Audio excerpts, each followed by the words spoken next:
जड़े मुसलमान सेनापति पुत्र होई मध्य सालबेग जगन्नाथंकर बड़ भक्त थिले। थरे से वृंदावनरू पुरी फेरुथांती किंतु बाटरे से असुस्थ होई पड़िले। से जानी पारिले जे से रथयात्रा समय रे पुरी पहुंची पारिबे नाही।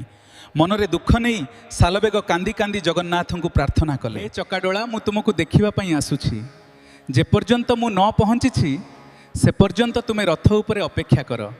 सतकु सत सालबेग पुरी रे पहुंचिया पर्यंत बड़दाण्डरे नंदीघोष रथ एक निर्दिष्ट स्थान रे अटकी रहिला। शह शह सेवायत हजार हजार भक्त एवं बड़ बड़ हाथी लगाई रथ टणागला किंतु रथ इंचे मध्य घुंचिला नहीं। शेष में खबर मिला जे भक्त सालबेग बाटरे आसुचंती। जेतेबेले सालबेग धई सई होई पुरी रे पहुंचिले एवं रथ उपरे कालियार चकाडोला दर्शन कले, तांको आखिरु लुह झरी पड़िला। से दर्शन करि सारिबा परे सामान्य टाणिबा मात्रे रथ आपे आपे गढ़िबाकु लागिला। आज मध्य सही स्मृति रे प्रतिवर्ष रथयात्रा समय रे महाप्रभुंक रथ सालबेगंक समाधिपीठ पाखरे किछि समय पई अटकी थाए। एहा ही प्रमाण करे जे भगवान केवल भक्तिर भोकिला, जाति बा धर्मर नुहे। वीडियोटी भल लागिथिले लाइक शेयर सब्सक्राइब निश्चय करिवे। रहुछि। जय जगन्नाथ।